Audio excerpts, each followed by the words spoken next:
I think it's really hard to do what you do because I think a lot of people don't want to hear about how awful things are for women, people with uteruses, in reproductive health broadly. But before the election or around the election, we were hearing like a couple stories come out of women, mothers who died because they refused abortion care. Georgia, Texas, I believe. And, you know, then that kind of like, I stopped hearing as many stories about that. Is there an actual like official outlet or someone, you know, a database or someone tracking truly deaths from lack of abortion care? Why or why not? And what have you seen in terms of like the deadliest places to be pregnant?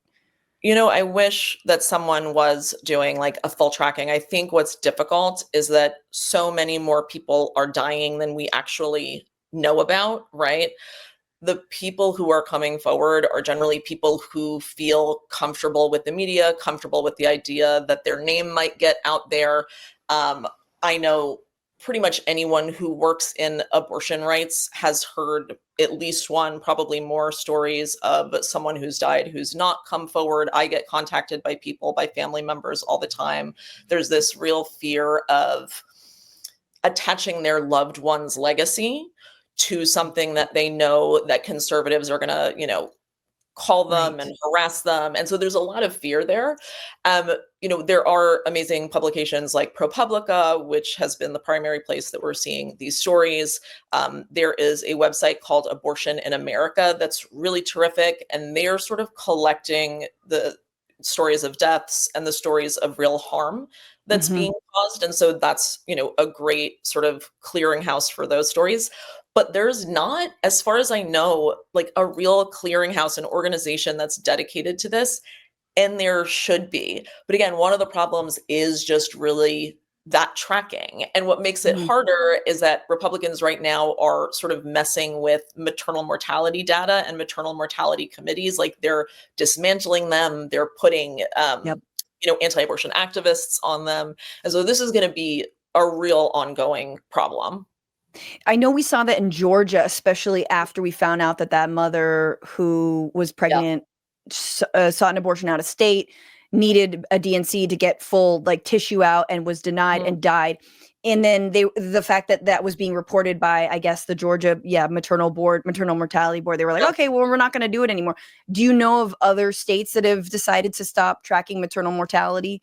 Yeah. So in Texas, for example, right, one of the worst offenders, first, they put a really rabid anti-abortion activist on the board, someone who has a long, like this is her day job. Like she has a long history of being an anti-abortion activist, someone who claims that maternal mortality data is always wrong, someone who claims that abortion bans don't ever kill women, something, you know, like just a real hardcore activist. They put her on the board.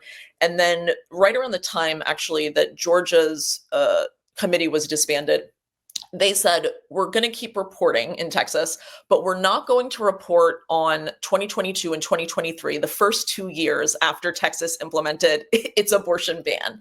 So they're going to report just not on those really pivotal 2 years where you're going to see, you know, a tremendous amount of harm done. And by the time they do report, you know, they're going to have this person that's been on the board who's probably going to skew the statistics. This is like a huge part of their strategy is to just like place as many of these people on these boards as they possibly can. God, I have so many questions for you, Jessica. So I apologize. That's what I'm here for. I know. I've talked about it on my own, and I've talked about your reporting on the show before, but I guess I'm always kind of like beating my head against this question of more whistleblowers, heroes, people in hospitals who are willing to risk their jobs to save lives. Like, I'm very stunned at the sort of the lack of physicians and providers and nurses who are actually willing to help women in these obstetric nightmare situations, who are bleeding out, who are in sepsis, and like, are like, I guess I'm just like, did you expect that as well? Or do you think folks are leaving the profession and creating underground railroad situation? Like, Well, that's what I was going to say. I think, we're not hearing a lot of the stories of doctors and nurses and healthcare providers who are helping people because they're not going to talk about it, because they know that the consequences for that could be losing their license, getting arrested.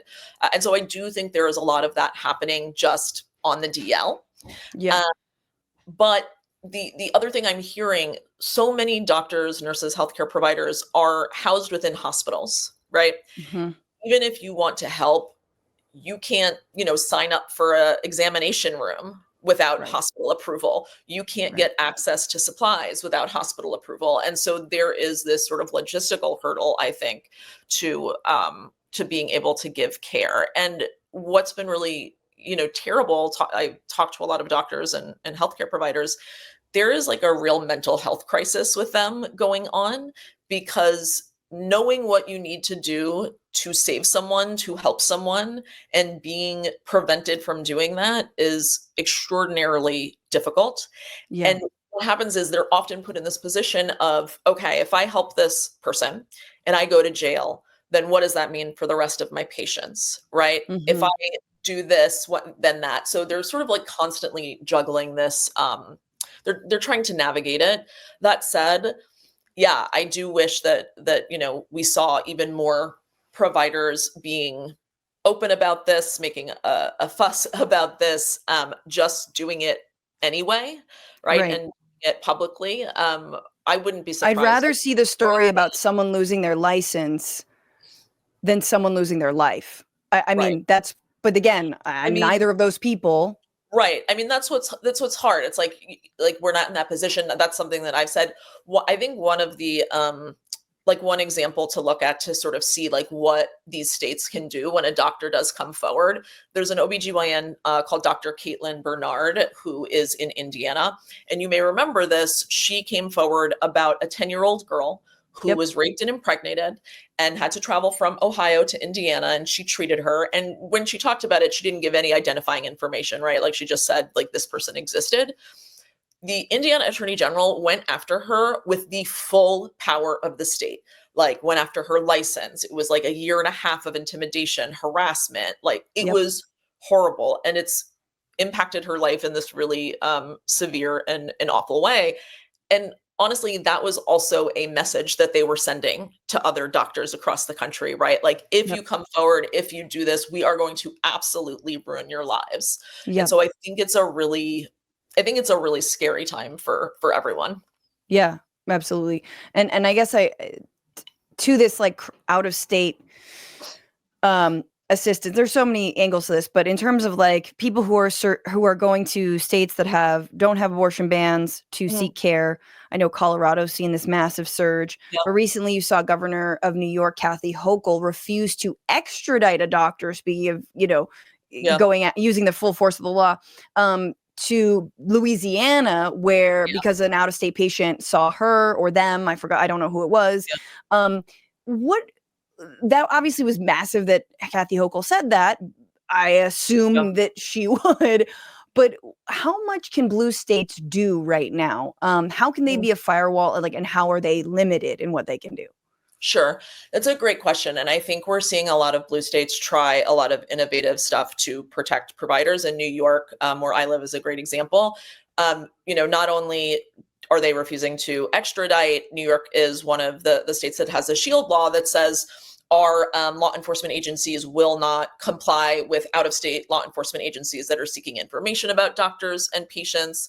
And one law that they just passed that is incredibly, incredibly important is a law that allows abortion providers to keep their names off of prescription labels for Mhm. abortion medication. So Mm. this is actually how Dr. Maggie Carpenter, who's been indicted in Louisiana, how they found her, right? Like, you have someone like an abusive ex-boyfriend, which is something that happened in Texas, who goes and looks around his girlfriend's stuff, and he finds this prescription bottle and it says the doctor's name, and that's how they know who to target. In New York, they don't have to they can put the practice name, right? Mhm. So still a target, but not that individual target. And so Right. that is like one incredibly important first step. But I think just not complying, not cooperating is great. We are going to see those cases, though, head to the Supreme Court, right? Like, you're talking about like a lot of interstate criminalization, and it is eventually going to head all the way up there.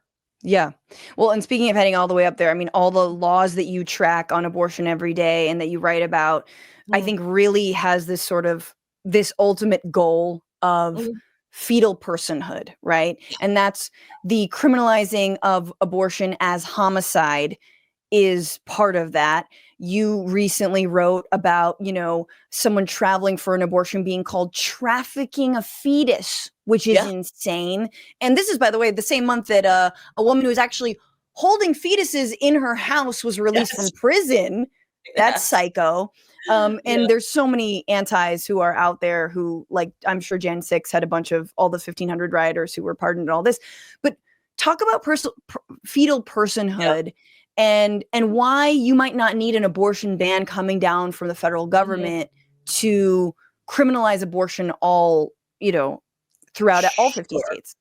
Sure. So the fetal personhood stuff is really, really worrisome. The bill that you mentioned, this was something I wrote about yesterday out of Montana, and I'm really concerned about this because it's a bill that no matter what happens in Montana, it impacts all of us, because this was Republicans' first public piece of legislation specifically going after women for trafficking their own fetuses, like specifically trying to restrict and criminalize women's right to travel.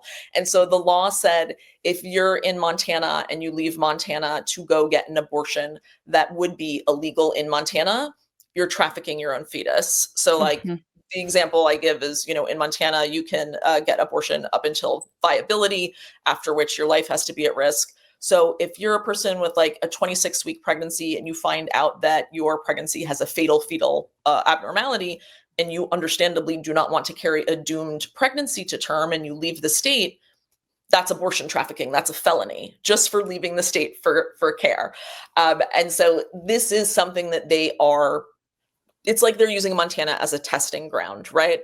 And then the other fetal personhood efforts that we've seen that are really worrisome are happening in multiple states, I think 6 or 7 at last count. And they're called equal protection laws, equal protection bills. And what they say is, that I mean, they almost make it sound like, they try to make it sound progressive, right? Like equal protection. But what this says is you have to treat an embryo, fetus, fertilized egg in the same way that you would treat a person when it comes to homicide charges. And so the idea is they want to punish women as murderers for having abortions, which is what Republicans said they would never, ever do. We're not interested in punishing women. That's not at all the case. And bit by bit, with every bill like this, they are trying to establish that fetal personhood. And like you said, you know, no matter what your state's laws are, there are all sorts of federal things that they can do to make abortion impossible to get. We've been waiting to see what happens with the Comstock Act, which Trump can use to ban the shipping and mailing of not just abortion medication, but any tools used in abortion. And so even if you're in New York, if they stop shipping abortion medication, if that's a crime, you're going to have a real problem, right? It's like something like 65% of people use abortion medication instead of procedural abortions. And so even, let's say you're able to get a procedural abortion in New York, all of a sudden you're going to have to wait months, right? Like the 8-week abortion you were going to get turns into an 18-week abortion because the waiting list is so long. And so there's a real danger here of, it's already a major medical crisis, but even getting worse.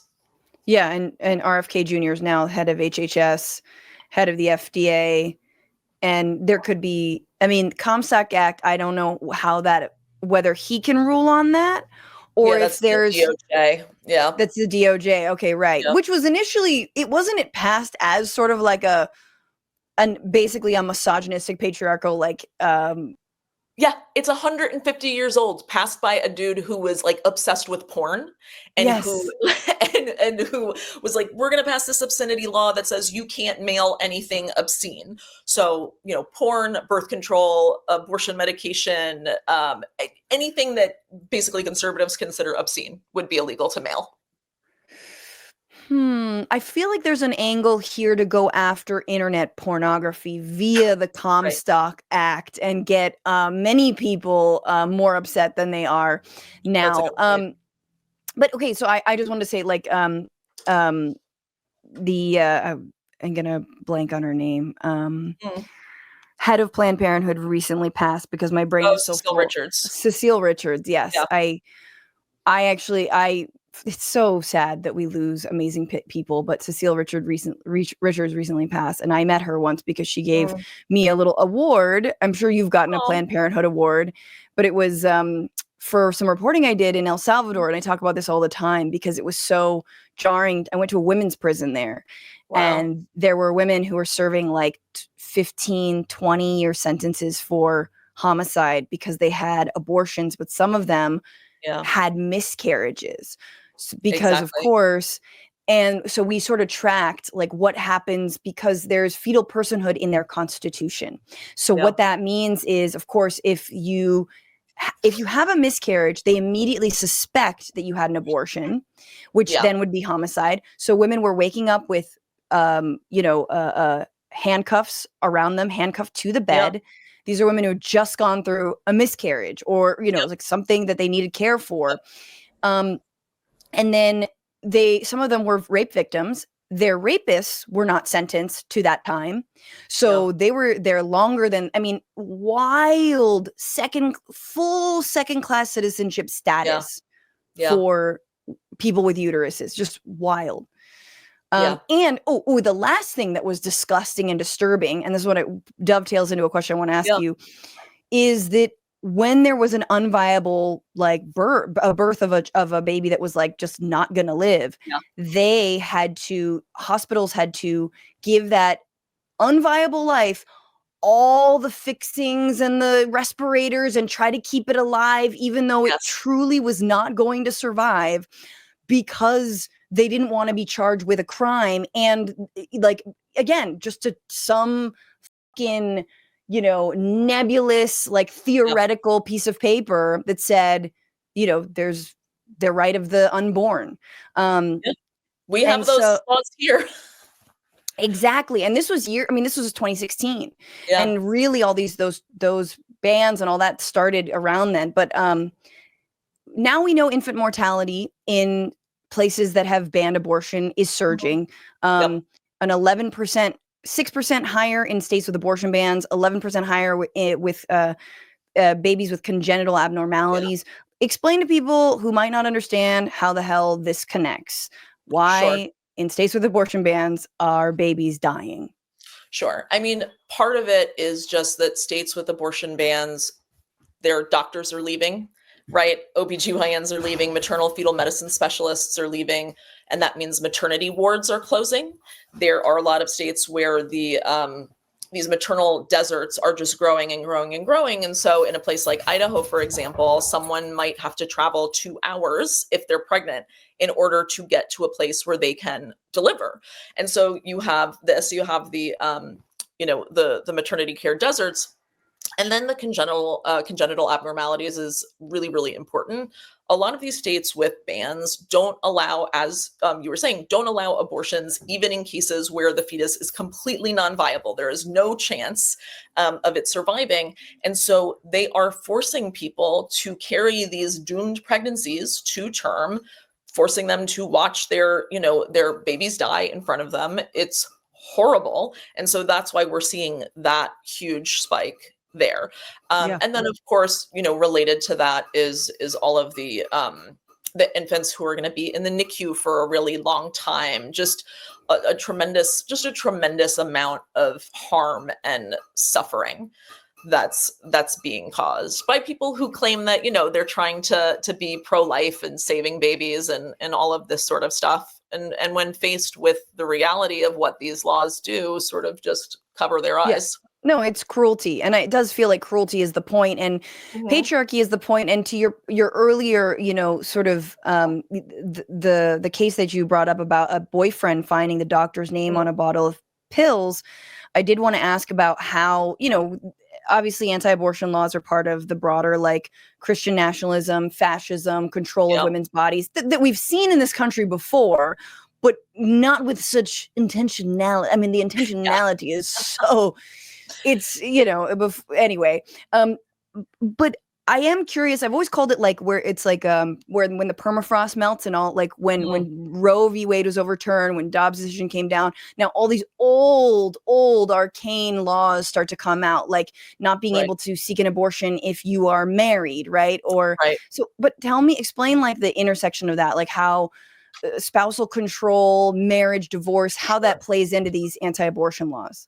Sure. I mean, I don't think that you can separate. I mean, for them, this has never been about ending abortion, really. It's about trapping women in the domestic sphere and, forcing these sort of traditional gender roles. And so to them, it is all about marriage and control. And it's not a coincidence that this is happening at the same time as they're pushing for an end to no-fault divorce, at the same time that we're seeing the rise of trad wives online, right? To convince young American women that actually it's great that you don't have reproductive rights because you're going to like it better anyway. Like there is this big cultural push that's happening. And like you said, it's not a coincidence that we're seeing sort of like abusive men come out of the woodwork. In fact, anti-abortion groups, their strategy right now in order to enforce these laws, go after doctors, they know that women aren't coming forward to say, hey, I regret my abortion and here's the doctor that helped me, because women, 99% of them don't regret their abortion. They are proactively seeking out abusers. They're going to like men's groups. They're going to all of these different places to proactively seek these men out, men who are eager to bring wrongful death lawsuits, to try to punish and harass their exes. That is who they are depending on to bring these sorts of cases. And so there is this like real connection to abuse, power, control, patriarchy. That is terrifying. Yeah, no, I mean, it's like the Texas law, right? The vigilantism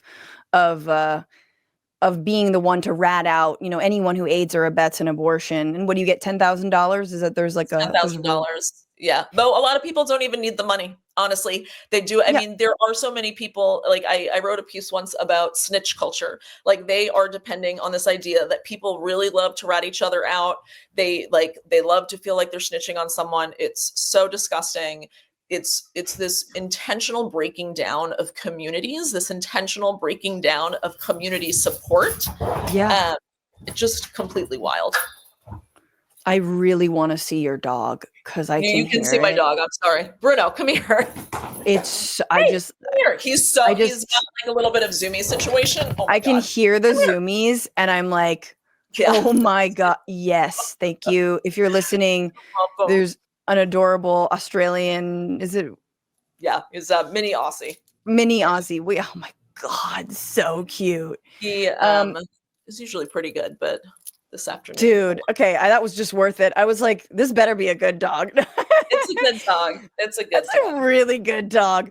Okay, lastly, I really want to ask you about, Republicans are threatening to cut $880 million from Medicaid right now in their budget bill, at the same time that they are super on board with these anti-abortion laws. 41% of all births covered under Medicaid. Yeah. Pregnant women are covered under Medicaid. It is one of it is something that enables people to even have a safe and healthy pregnancy when they do fall pregnant. It does feel like that.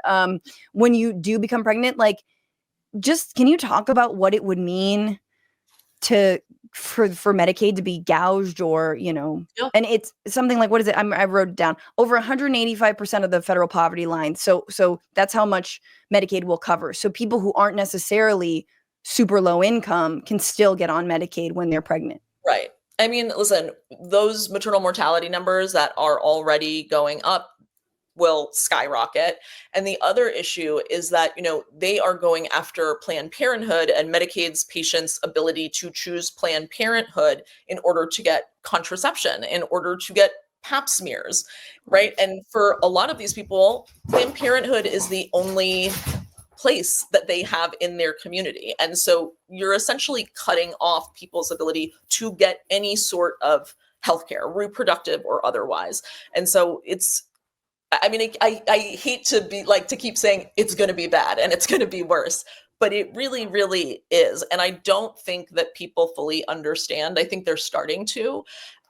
there is going to be a moment soon where every single person in this country has been touched by an abortion ban, has been harmed by an abortion ban, whether it's because you couldn't get the care you needed when you were miscarrying, or because you have to wait 6 months in order to get a pap smear, or because someone in your community died, right? Like, that is how fast this is happening.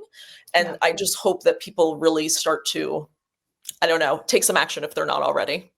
Well, yeah, I mean, what do you suggest people do other than obviously getting involved, you know, and I think stepping to some of these psychos.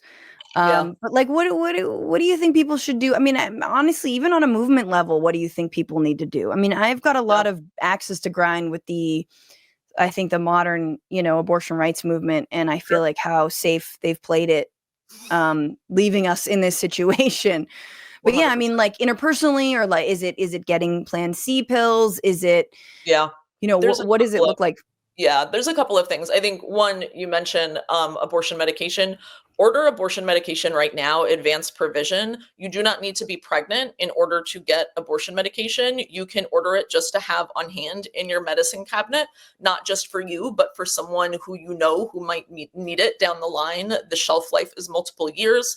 You can get it. You can get it on a sliding scale. I highly recommend anyone with the ability to get pregnant get this medication and have it on hand. Mhm. Interpersonally, talk about it all the time. That's what I say. Like, we're in a moment where the news is insane, the news cycle keeps moving. I have seen, because I cover this every day, I've seen the news coverage drop off a Yeah. tremendous amount. The coverage is not what it used to be, and I'm really worried that people will not be paying attention unless it's personally impacting them. And so Right. it's really incredibly important that we just continually talk about this. And then Mhm. the last thing is, the vast majority of Americans want abortion to be legal. This is not an issue of having to change people's hearts and minds. This is an issue of a small group of extremist legislators imposing their will on the majority of us. And Yeah. so you can help by working on voter intimidation and suppression, by working on gerrymandering, by working to, secure democracy in general, right? Yeah. Like, if we had a secure democracy, things would be a lot better with abortion rights. Right. This is not a siloed issue. This is not separate from the other broader fights, not broader fights, the other fights that we are waging for our democracy. What's going on, Frantifa? If you haven't already, subscribe to this channel right now. Hit that button. And also, you can become a patron and support the show every single week. Get access to bonus episodes and exclusive merchandise. Patreon.com/bitchuation room. Do it.